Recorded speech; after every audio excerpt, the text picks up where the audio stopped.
primero les voy a agradecer porque están aquí, el compromiso, porque tengo entendido que ya acaban clases, ¿no? Este es quinto semestre, o cómo se maneja aquí, quinto año. O sea, en un año ya van a estar en la universidad, ¿no? Bueno, si eso es lo que quieren, no es obligación.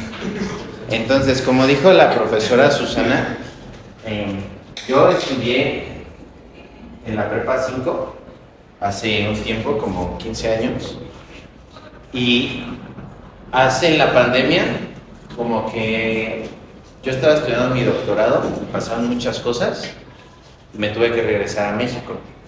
Yo estaba en Francia. Pero, más allá de eso, como que tuve una crisis existencial y dije, ¿qué estoy haciendo de mi vida? Yo tenía 27 años. Y entonces me puse a reflexionar de si había valido la pena hacer un doctorado. No sé si tengan una idea qué es hacer un doctorado, no precisamente, o sea, estamos acostumbrados al vocabulario que un doctor es alguien que trabaja en medicina, pero no es lo único que pueden hacer. Entonces, lo que necesito para esta plática es que sean proactivos. Entonces necesito que participen porque a mí no me gusta hablar solo. Entonces necesito que, porque yo quiero entender cómo piensan las nuevas generaciones, cuáles son las prioridades, qué esperan de la universidad, porque a mí me hubiera gustado que alguien me hubiera dicho algo así. Ajá, entonces siéntanse libres de comunicar cualquier duda, comentario, pregunta, todo es válido. Y véanme a mí como un colega, o sea, yo no soy, no porque sea doctor o algo así, soy mejor, no tiene nada que ver eso. Soy cualquier ser humano. Entonces, voy a empezar con la siguiente pregunta. ¿Alguien sabe qué hace un científico? Bueno, quiero pensar que todos saben que la presidenta, más allá de cosas políticas o eso, es científica, ¿verdad? Pero para ustedes eso significa algo, o tiene un sentido, o saben qué carrera estudió. Si no saben, también es perfectamente válido. ¿O alguien sabe cómo llegó el presidente, cómo alguien como Claudia llegó a ser presidenta de México? ¿Nadie tiene idea de qué estudió? ¿Nadie? ¿Seguros? Sí. ¿Seguras? No, estudió física.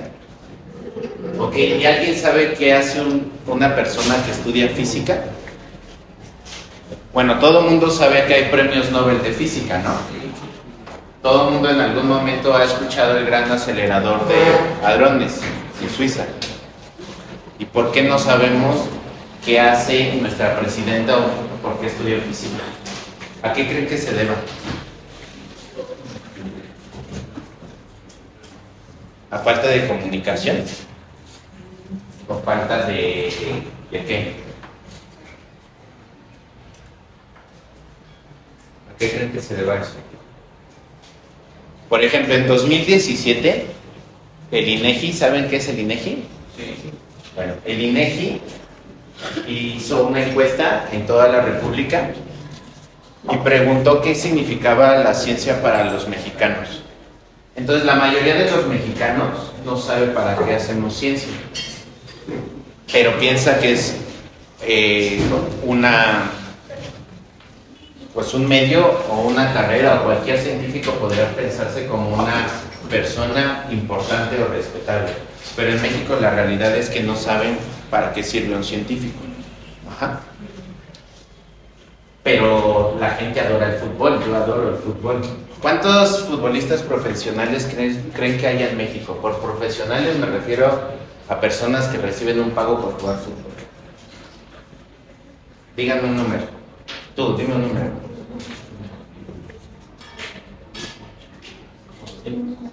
¿200 o 200,000? Futbolistas profesionales.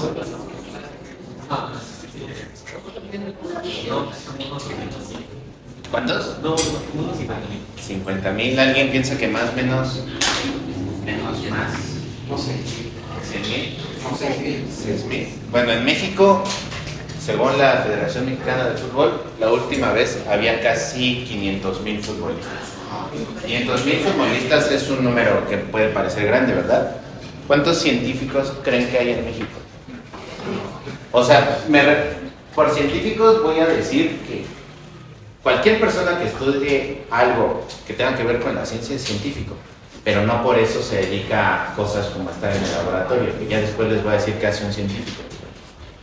Pero en México aproximadamente hay como 35,000 científicos. O sea, hay más futbolistas en México que científicos. Y eso no significa que esté bien o esté mal. Yo quería ser futbolista profesional. Pero en mi vida después dije, creo que a México le falta más un científico que ganar un mundial, ¿verdad? Pero después, conforme fui avanzando, dije, bueno, ¿y qué voy a hacer siendo científico? Entonces, ¿alguien me puede decir alguna carrera que tenga que ver con ciencia? Matemáticas, muy bien. ¿Otra? Química. QFB. ¿Qué más? Neurociencias, bueno, para llegar a eso hay que estudiar medicina o biología. ¿Qué más? ¿Otra carrera científica? ¿Alguien de aquí quiere estudiar una carrera científica? ¿Qué quieres estudiar tú? Neurociencia. Ok, ¿quién más? O sea, no necesariamente eso está bien o esté mal, ¿no? Lo que quiero compartirles también en esta charla es que hay un mundo de oportunidades. Y también le agradezco a la profesora Susana por varias cosas. Yo actualmente doy clases en la universidad y a veces me cuesta mucho trabajo entender cómo piensan los alumnos desde la licenciatura hasta el posgrado. ¿Alguien tiene idea qué es un posgrado? O sea, porque tampoco no quiero usar términos que pues, pueden sonar muy, muy raros. ¿No? Pues sí y no. Hay posgrados en economía, hay posgrados en derecho, hay posgrados en ciencia. Entonces, fíjense, una licenciatura pues sabemos que se estudia en la universidad, ¿no? Después un posgrado, independientemente de lo hagas, es como el siguiente nivel. Y un posgrado hay dos tipos, una maestría que dura 2 años, dependiendo del lugar donde la hagas, o un doctorado, que un doctorado puede durar de 3 a 5 años, en el mejor de los casos. Y luego sigue un postdoctorado, que puede durar 2 o 5 años. Entonces, digamos que en esa pirámide, un doctor, propiamente en la palabra, es alguien que hizo un doctorado. Ajá. Entonces, cuando piensen que alguien hizo un doctorado, significa que estudió mucho. Y en principio es experto en algo. Yo, a pesar de que hice eso, no me considero experto en algo. Porque el conocimiento se construye todos los días y viene de muchas maneras, ¿no? Entonces, yo estudié algo que se llama Ciencias de la Tierra. Y quiero empezar también con esto porque es súper importante. Yo no sé si alguien o actualmente existe como una materia que se llama orientación vocacional. No, en principio yo también la tuve y se supone que esa materia evaluaba tus habilidades en algunas zonas, ¿no? Yo no sé cómo hayan salido ustedes en su examen, pero para mí fue muy frustrante durante la preparatoria porque yo cuando hacía esos exámenes no me salía nada. Yo decía, no puede ser que no sea bueno en algo. O sea, y yo decía, es que como ni siquiera un examen que está diseñado para eso me puede dar información a qué me quiero dedicar. Y para mí me causaba mucha angustia. Eso era una. Luego yo era muy malo en mate, terriblemente malo. No sé si ahorita llevan la materia de geometría analítica. ¿Alguien lleva eso? Pues yo era malísimo en eso y me traumó mucho. Porque según yo me preparé muchísimo para un examen. O sea, cuando digo que me preparé mucho, estudié meses para ese examen y saqué 2. Y eso marcó un antes y un después en mis decisiones porque yo pensé que era malo en matemáticas. O sea, genuinamente yo dije, soy malo en matemáticas, jamás voy a hacer una ingeniería. Porque, pues, ¿cómo voy a hacer una ingeniería si soy malo en matemáticas? ¿Cómo voy a estudiar física si soy malo en matemáticas? Pero no solo era malo en matemáticas, era malo en química. Era muy malo en química porque yo decía, yo no entiendo nomenclatura, no sé qué es un mol, no tengo ni idea de cómo preparar una disolución. Ajá, y por eso no estudié química. Por eso no estudié física, por eso no estudié una ingeniería. Pero yo pensaba que en la prepa yo hacía otras cosas y trabajaba. Entonces, ingenuamente yo pensé que me iba bien en la vida, porque tenía dinero. Pero afortunadamente mi mamá, me dijo, estás muy mal, estás perdido, y me dijo, tienes que estudiar algo, pero yo no sabía qué estudiar. Número, por ejemplo, mi hermana estudió QFB, pero yo la veía que no le iba bien. Entonces dije, yo no me voy a meter ahí, ¿verdad? Porque pues, me va a ir mal. Muchos de mis compañeros y compañeras de la prepa se fueron a medicina. Y pues todos sabemos que para medicina hay que tener un buen promedio. Y mi promedio dejaba mucho que desear en la prepa, entonces no era opción. En algún momento quería estudiar arquitectura porque según yo sabía dibujar, pero arquitectura no es solo dibujar, ¿verdad? También quise estudiar veterinaria porque me gustaban los changuitos. En algún momento yo vi, no sé si han visto en Discovery Channel o Nat Geo, algo que se llama Clan Orangután en las islas de Borneo, allá en Asia. Bueno, yo veía eso y dije, sería feliz cargando un orangután. Pero cuando había el plan de estudios de veterinaria dije, a mí no me interesan los caballos, no me interesan cosas por el estilo. Dije, no, yo no voy a estudiar eso. Y firmemente le dije a mi mamá, yo no quiero estudiar. No, y realmente yo no quería estudiar nada. Porque pensaba que me iba bien en el trabajo, hasta yo quería poner un negocio. Y mi mamá me dijo, no puede pasar eso, dame chance de orientarte. Y le dije, está bien. Y me llevó al psicólogo, me llevó al psiquiatra. Y me hicieron un examen de IQ. Y en ese examen, no sé si alguien ha hecho algo así, pero no me fue mal. Pero más que eso, otra vez tuve una mala noticia, porque en los resultados me dijeron que yo era bueno para química y biología, pero era muy malo para física y mate, según ese examen, ¿no? Otra vez.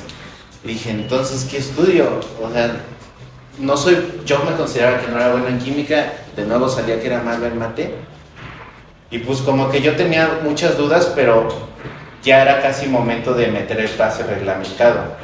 Y pues yo no tenía idea que iba a estudiar. Entonces un buen día cuando fui con la psiquiatra, ¿alguien sabe qué es una gaceta de la UNAM?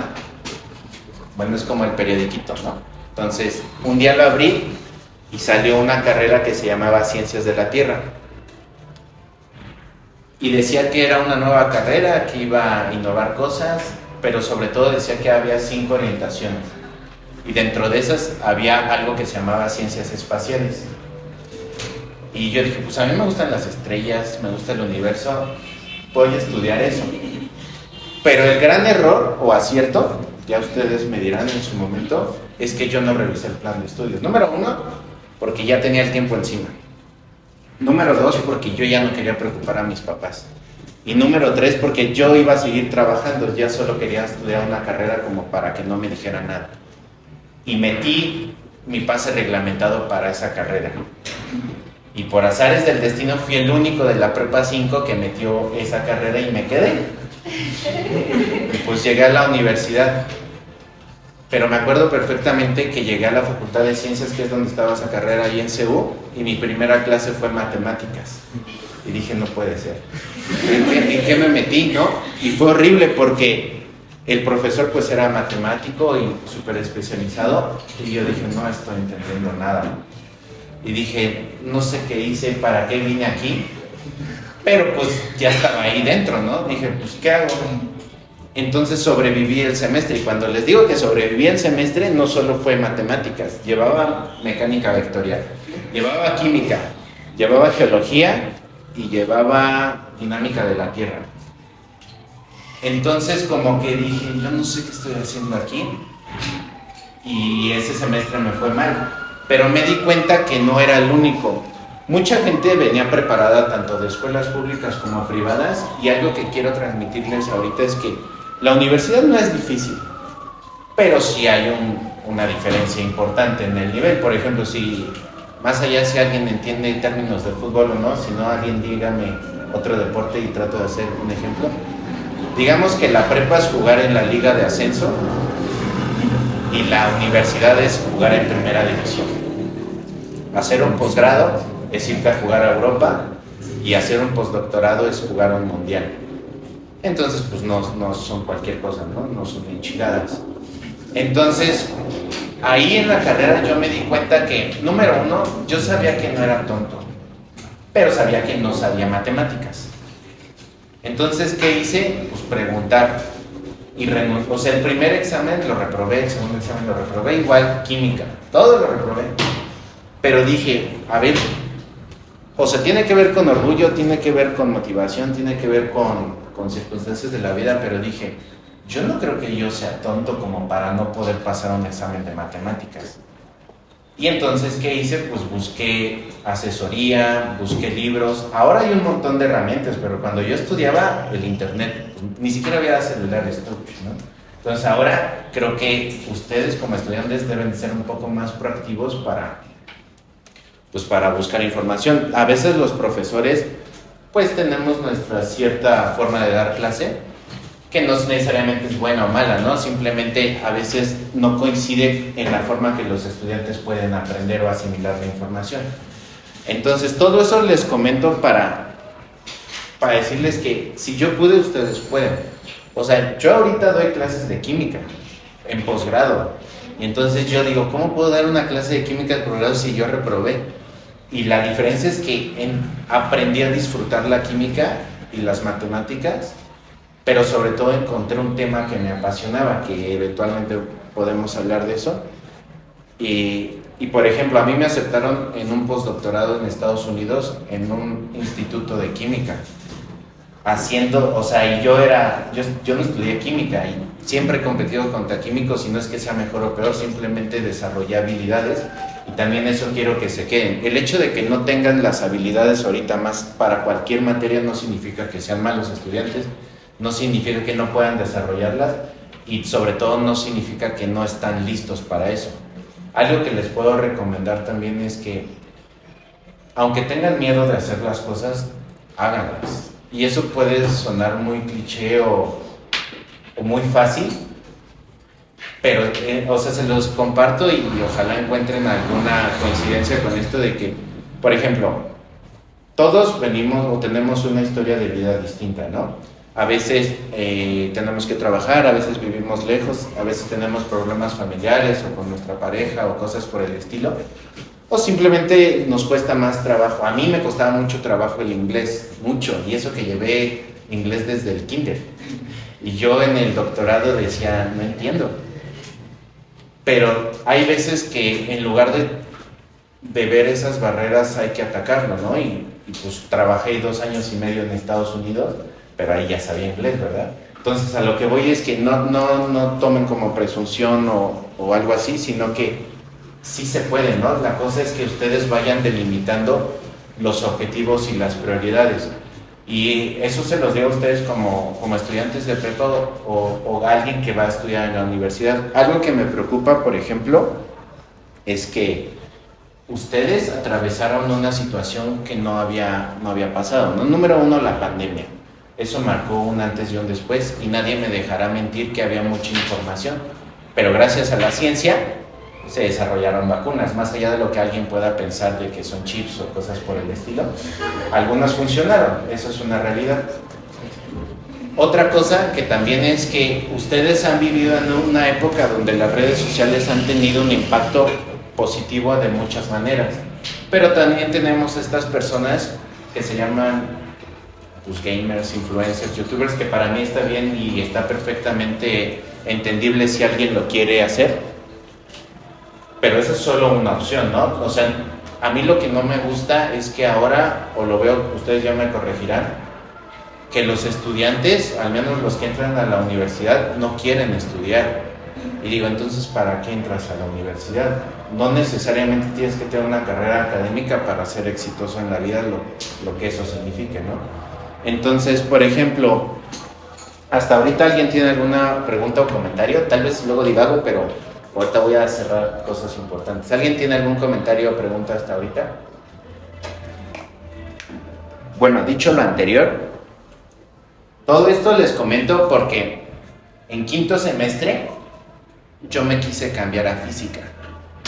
Imagínense, yo antes de entrar a la universidad no quería estudiar, pensaba que era malo en matemáticas y en 5º semestre me di cuenta que sí era bueno y que podía competir. Pero no me cambié a física porque encontré el amor de mi vida. Y el amor de mi vida se llama Origen de la Vida, que es un tema que a mí me apasionó mucho. bueno, y también a mi esposa, pero a mi esposa la conocí mucho después. Pero Origen de la Vida me di cuenta que era algo que me llenaba muchísimo. Y me sigue llenando. Entonces, Origen de la Vida, yo decidí ser científico y tomar un camino de todo lo que pueden tomar, que es ser investigador. ¿Alguien tiene una idea de qué es investigador académico? O sea, no investigador privado ni nada así, ¿no? Sino ser investigador. ¿No? O sea, ¿quién cree? ¿Alguien tiene una idea remota, aunque sea, de qué pasa en la universidad? Aparte de que den clases. Estudios. Ok, un investigador puede hacer muchas cosas. Una de sus actividades es dar clase. Otras de las actividades es desarrollar ciencia, desarrollar investigación, que muchas veces puede tener una aplicación directa o una aplicación indirecta. Por ejemplo, la gente que desarrolló las vacunas, por ejemplo, en Astra o en Pfizer, son científicos, donde simplemente ya no trabajan en una universidad, trabajan en un centro de investigación.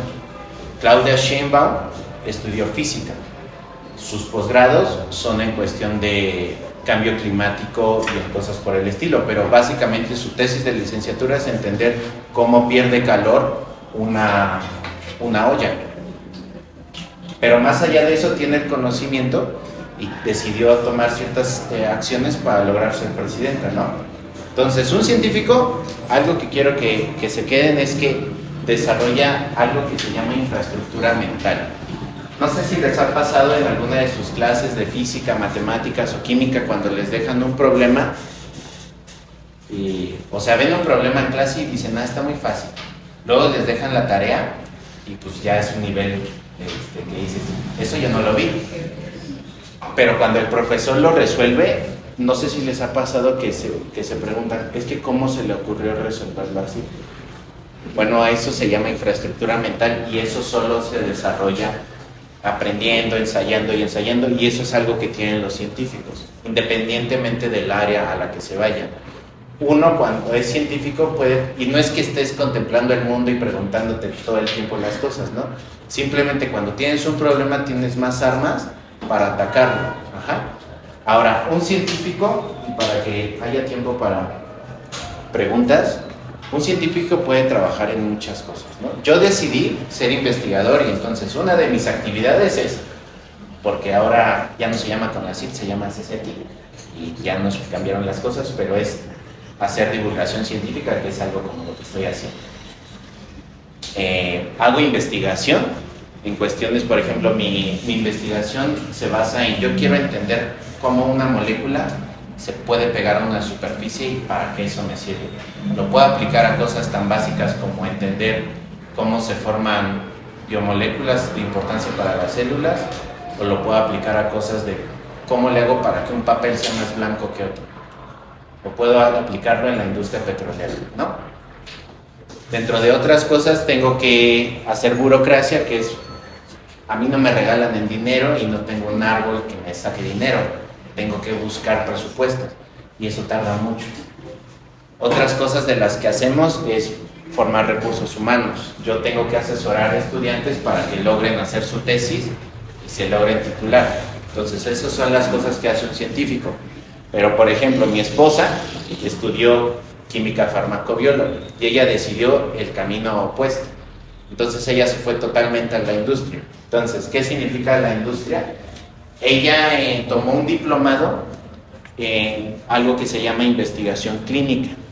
Ajá. Actualmente ella trabaja en AstraZeneca como directora de proyectos. Entonces, ella no está en el laboratorio. Nunca, o sea, desde que salió de la carrera no ha vuelto a tocar un matraz. Pero lo que sí sabe es manejar un equipo y orquestar un protocolo de investigación.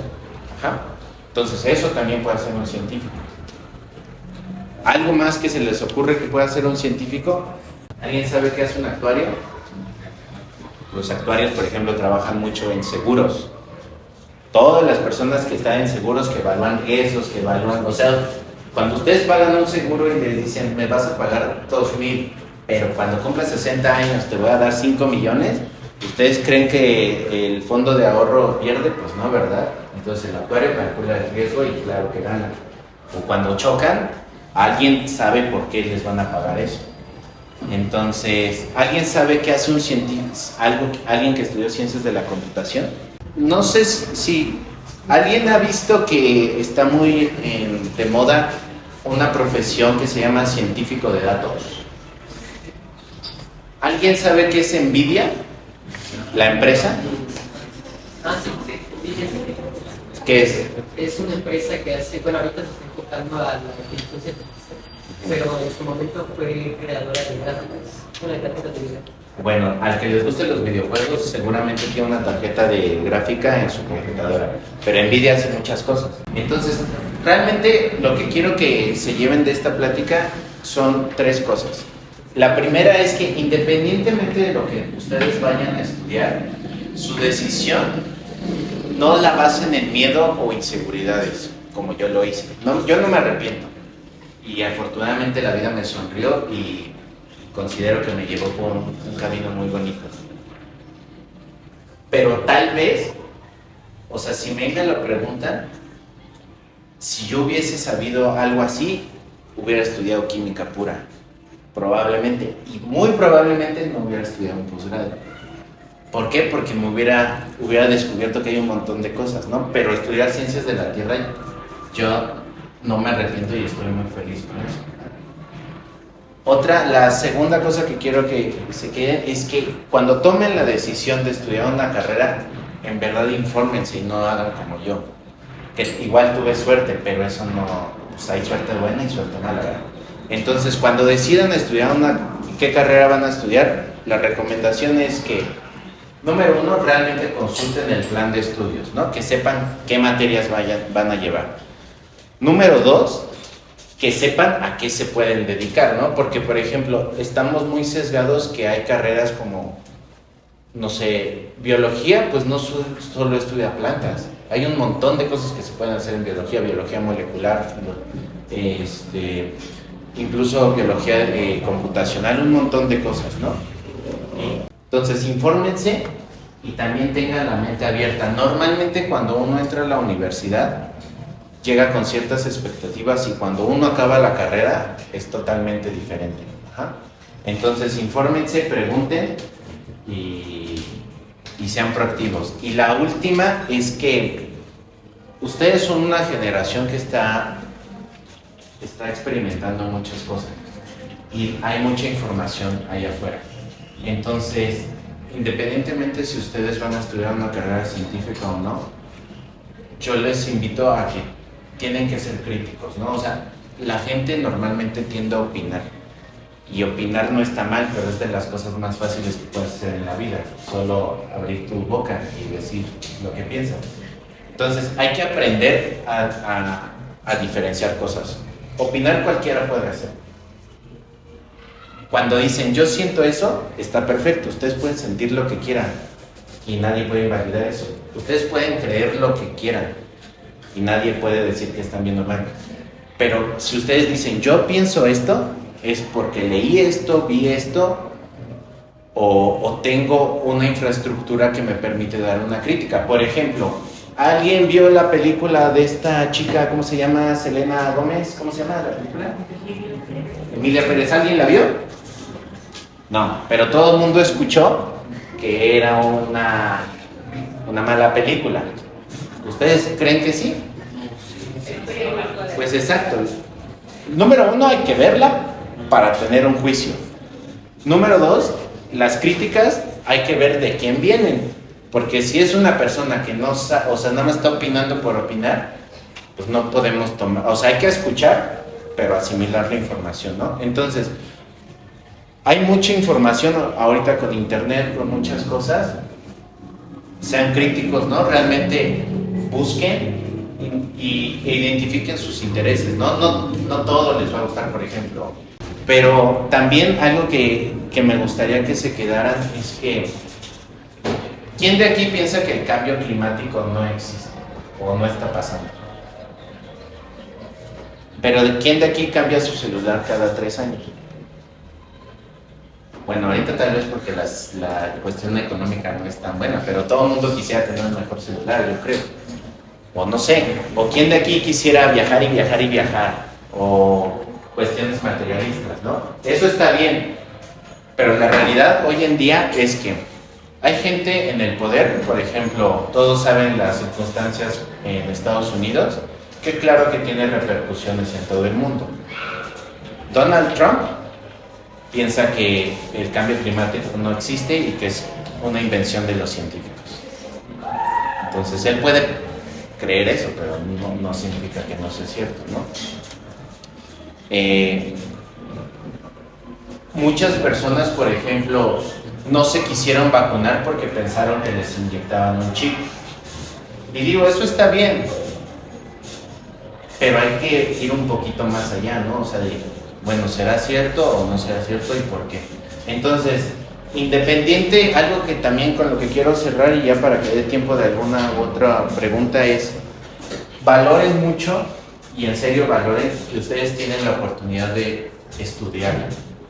No sé si sepan cuántos mexicanos pueden estudiar, pero la realidad es que no son muchos. ¿Saben cuántos mexicanos hay en nuestro país? 130. Hay casi 130, ¿no? Hay casi 130 millones de mexicanos. De esos 130, más del 50% somos gente pobre. ¿Sí? Gente que tiene...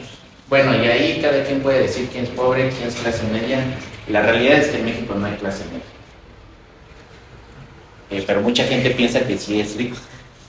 Entonces, todos, nadie me dejará mentir, tenemos algún familiar, directa o indirectamente, que tiene un trabajo informal, que vive el día a día, que a veces no alcanza. Entonces, cuando vengan a la universidad, digo, a la prepa o vayan a la universidad, realmente asimilen la información, o sea, valoren su esfuerzo. Ustedes ya se levantaron temprano.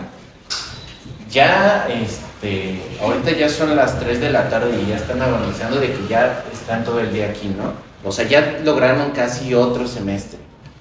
Entonces, sus papás están haciendo un esfuerzo para apoyar a que vengan a estudiar.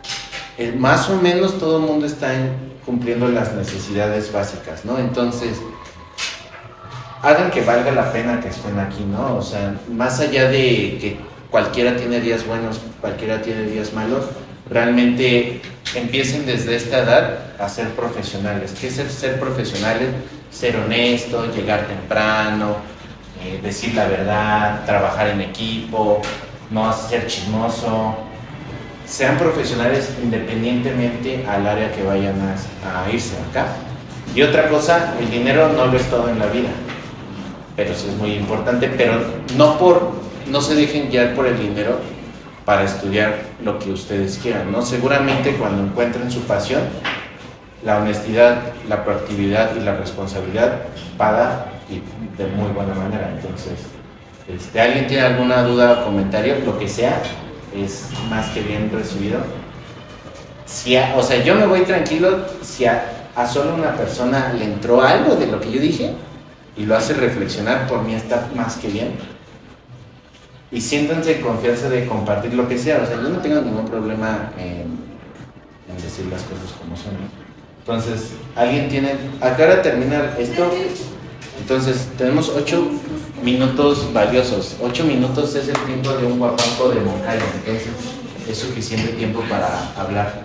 Todo el mundo en algún momento de su vida va a ir a una entrevista laboral. Entonces no pueden quedarse callados, tienen que aprender a hablar y a preguntar lo que sea, porque ni modo, o sea, ustedes pueden ser el mejor candidato, tener un montón de experiencia, y si no saben hablar, ¿cómo se van a vender en el buen sentido, no? Entonces, entre más rápido aprendan a preguntar, a quitarse la pena, es muchísimo más fácil la vida. Y yo me considero una persona introvertida, pero esto es mi zona de confort, entonces me siento bien. A ver, alguien pregunte algo o comente algo o diga esto como que no me cuadra o esto no es cierto. Yo pienso otra cosa. ¿Tú cómo te llamas? Montserrat. Montserrat, ¿qué piensas? Bueno, no es una pregunta. O sea, siendo introvertido, teniendo esas tantas dudas sobre la carrera, ahora como profesor, ¿cómo te quitas esta pena de explicar un tema de que a veces no te sientes al 100%? Porque a mí me gusta, o sea, esto que estoy haciendo, a mí me hubiera gustado que alguien me lo hubiera dicho. Y número dos, porque yo sí tengo, o sea, yo tengo un compromiso social muy grande a nivel personal con México porque la universidad a mí me lo dio todo. Entonces, de alguna manera yo pienso que le debo de regresar. Tal vez no se lo puedo regresar hoy económicamente, pero para mí el conocimiento es valioso. Por ejemplo, gracias a estudiar, gracias a la universidad, me pude ir al extranjero a estudiar. Me fui en la maestría, me fui en el doctorado, me fui en el postdoc, me fui, todo fue gratis. Bueno, fue con becas, ¿no? Pero esas becas vienen de recursos públicos. O sea, por ejemplo, cuando estaba en Estados Unidos, a mí me pagó el gobierno de México por regresarme a trabajar acá. Y este dinero sale de impuestos. Entonces, por eso supero mi parte introvertida con la obligación de decir las cosas como son, ¿no? Porque sí pienso que es necesario que las nuevas generaciones tengan un panorama más amplio de cómo son, ¿no? Entonces, ¿eso responde a algo a tu pregunta? Ah, bueno, si por alguna razón no quieren preguntar, mi red social siempre está abierta, bueno, la privada no, pero la que hago divulgación sí. Entonces, pueden ustedes, bueno, si ustedes googlean mi nombre, seguramente hay algo ahí.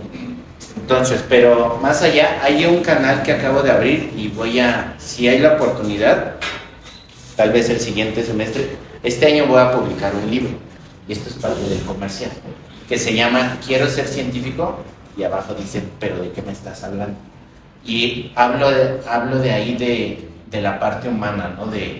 Yo he sufrido depresión, he estado triste, he tenido crisis existenciales, he dicho, soy muy malo en esto, he pensado que soy un fracaso, he pensado que no sé para dónde voy en mi vida. Ahorita incluso a veces me pasa también.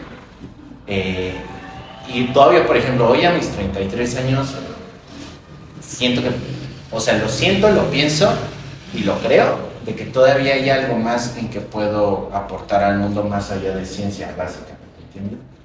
Entonces, si buscan, hay un canal que se llama Detrás de la Ciencia. Bueno, apenas empezó eso. Entonces, a mí me apoyarían mucho, sobre todo que pregunten ahí, ¿no? De cosas que a mí me interesa saber cómo ustedes piensan, cuáles son las preocupaciones y qué puedo aportar yo desde mi experiencia, ¿no? O en la parte científica, pues guiarlos de alguna manera, ¿no? Entonces, si buscan ese canal, se llama Detrás de la Ciencia, o ponen mi nombre, Saúl Villafañe, algo sale. Ajá. O me pueden mandar correo. Pero gracias por tu pregunta, Montserrat. ¿Alguien más? ¿Cómo te llamas? Yo, Itze. Itza. Hola, Itza. Mi pregunta va más como lo personal. ¿Cómo te quitas el miedo o la creencia de que no eres bueno en algo? Porque al final de cuentas, imagino que sí te afecta en la carrera cuando te vas dando cuenta que no vas progresando. Entonces, ¿cómo te puedes quitar ese miedo o cómo te motivas para quitar ese miedo? O sea, intentándolo con miedo y estar dispuesto a fallar. O sea, mira, por ejemplo, a mí me da más miedo tirar un penal que venir aquí, ¿no? Pero tirar un penal, para meterlo, hay que tirarlo, ¿verdad? Pero también lo puedes fallar. Entonces solo es así, intentando. Por ejemplo, muchas veces a mí me rechazaron un montón de becas y pensé, estoy mal, pero luego las ganaba y decía, no, pues sí me va bien, ¿no? Entonces, para mí el miedo es como, pues soy un ser humano, claro que siento miedo, claro que siento angustia, frustración, pero aún así lo tengo que hacer, ¿no? Obviamente lo hago más cauteloso o lo pienso más, pero pues sí, o sea, mi recomendación sería es que cada quien experimente el miedo de muchas maneras, ¿no? Hay personas que totalmente entran en shock y otras personas que lloramos, otras personas que gritan, otras personas que lo ocultan. Pero independientemente de eso, yo pienso que aún así, lo que yo hago mucho es que, por ejemplo, yo me pongo muy nervioso cuando hice mi entrevista de postdoc aparte de que eran en inglés, pues estaba con un montón de sinodales, ¿no? Y dije, no sé. Entonces lo que yo hago es escuchar mi canción favorita. Y yo, por ejemplo, no soy una persona religiosa, pero la vida me ha mostrado que hay algo más que la ciencia no explica. Entonces yo escucho mi canción favorita y solo, por ejemplo, mi abuela está cuidándome allá, ¿no? Entonces yo digo, mira, si sigues allá, no te olvides de mí y dame luz y ya. Y eso me ha ayudado. No siempre sale lo que yo espero, pero al menos ya lo vivo, ¿no? Y lo paso. Entonces, por ejemplo, mi canción favorita es una de Residente que se llama Me Vieron Cruzar. Y eso significa mucho para mí, por eso tengo tatuado el barrilete cósmico, ¿no? No solo por Maradona, sino porque todo lo que significa para mí. Entonces, miedo siempre he tenido y voy a seguir teniendo. Pero aún así, aunque lo hagan, aunque tengan miedo, háganlo. Obviamente hay cosas que no tienen ningún sentido de hacerlas, ¿verdad? Pero el miedo no debe de paralizarnos, ¿no? Sino Entonces, bueno, ya se nos acabó el tiempo, pero si alguien tiene, eventualmente, si le da pena o X, pues puede escribir por ahí, o ya la profesora Susana les pasa mi contacto, y en verdad sienta, o sea, yo, solo para cerrar, soy como cualquier ser humano, no soy mejor, no soy peor que nadie, tengo virtudes, tengo defectos, pero sí, les soy un libro abierto, ¿no? O sea, realmente, si alguien considera que yo, Saúl, les puedo aportar algo, pues siéntanse en confianza de eso. No, también no significa que soy la única persona, ¿no? La profesora, hay un montón de personas que los pueden guiar, pero ojalá esto les haya servido de alguna u otra manera y se vayan a reflexionar a su casa. Y está bien por eso. Así que gracias por su tiempo, gracias por el espacio, profesora, y les deseo el mejor éxito en su vida académica, en su vida profesional y pues personal también, ¿va? Entonces cuídense mucho.